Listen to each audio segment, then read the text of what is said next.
Mkulima mdogo ukimwezesha kupata miche bora, ukimwezesha kumpa miundombinu ya umwagiliaji, hiyo dola 7,000 anaifikisha kwa msimu, wala asubiri 2050. Asubiri 2050. Hujaenda kwa mkulima kahawa, hujaenda kwa mkulima wa alizeti. Na huku ndiko ambako umasikini uko mwingi, lakini sekta ya kilimo ndiyo inayochangia kutengeneza ajira nyingi kwa vijana. Mipango hii imewekwa. Sasa twende tukatengeleze. Daktari Samia Suluhu Hassan ana kiu ya kubadilisha kilimo kutoka kilimo cha kutegemea mvua mpaka twende kwenye kilimo cha uhakika cha umwagiliaji. Mungu ametujalia mito, mabonde. Mungu ametujalia ardhi yenye rutuba.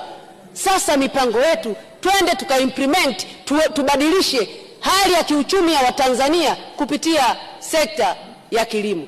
Lakini Mheshimiwa Mwenyekiti, nimepitia mpango. Umezungumzia 70% ni kuwekeza kwenye sekta binafsi. Hapa pia unagusa kwenye economic zone. Nilikuwa napitia taarifa mbalimbali za kwenye Wizara ya Viwanda. Leo hii maeneo yaliyotengwa kwa ajili ya uwekezaji ni hekta 59,000 kwa ajili ya economic zone. Hiyo ni pamoja na kwenye wizara, kwenye mataasisi, kwenye wizara mbalimbali, lakini hii pia ni pamoja na halmashauri na pamoja na TIC. Ukienda kwenye TIC peke yake, kwenye special economic zone, hekta zilizotengwa 17,000, lakini imetumika 1% tu, hekta 1,600. Lakini ukiangalia maeneo yaliyotumika, ukienda kule Kwala, Bagamoyo, Nala, Benjamin Mkapa, impact yake ya kiuchumi ni kubwa. Sasa tumelipa watu maeneo makubwa, lakini bado hatujaamua kwenda kuwekeza kwenye viwanda. Mheshimiwa Waziri, na hii yote inaendana na sambamba na ujenzi wa vyuo kila wilaya. Sasa tunajenga vyuo kila wilaya, tuna eneo kubwa la uwekezaji bado hatujalitumia, wananchi wamepisha maeneo. Tunazungumzia kukuza uchumi wa taifa letu. Lakini Mheshimiwa Mwenyekiti, haya maeneo lazima tukayawekeze.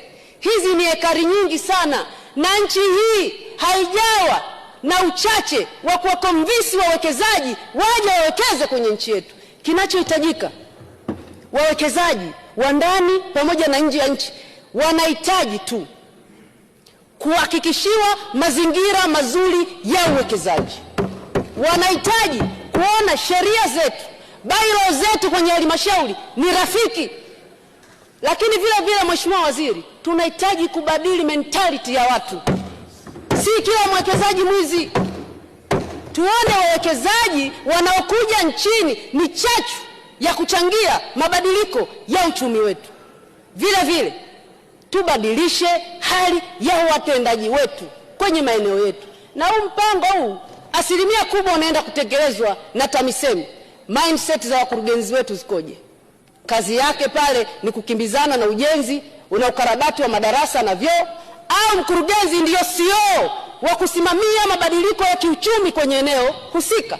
Haya yote Mheshimiwa Waziri na Mheshimiwa Mwenyekiti, yanapaswa kwenda sambamba katika kuhakikisha mpango huu unatekelezwa kikamilifu. Na wewe mwenyewe umesema hatujawahi kuwa na tatizo la maarifa na kupanga mipango mbalimbali. Sasa serikali ya awamu ya 6 inataka kutekeleza kwa vitendo. Twendeni tukaongea na watendaji kwenye maeneo mbalimbali, waone dhamira ya Daktari Samia Suluhu Hassan ili maendeleo chanya na huu mpango uweze kutekelezeka. Mheshimiwa Mwenyekiti, Mheshimiwa Saasisha alizungumzia jambo moja. Tunajenga miradi mbalimbali, tunajenga miundombinu mbalimbali, tunajenga madarasa, tunajenga shule.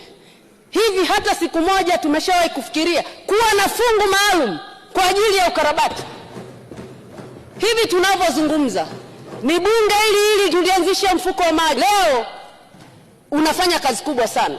Ni bunge hili tulianzisha mfuko wa barabara, leo unafanya kazi kubwa sana. Hebu fikiria zile shule maalum za wasichana zilizojengwa kwa zaidi ya bilioni 4, kama hakuna pesa kwa ajili ya maintenance, ndani ya miaka 10 zitakuwa kwenye hali gani?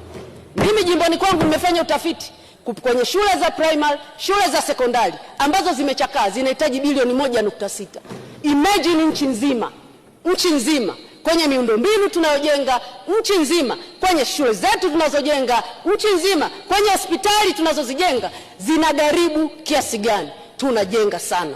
Sasa kama taifa ni jukumu letu kutenga pesa kwa ajili ya kulinda miundombinu yetu, kwa ajili ya kulinda shule zetu, kwa ajili ya kulinda hospitali zetu. Mheshimiwa Mwenyekiti, baada ya kusema hayo, nashukuru sana.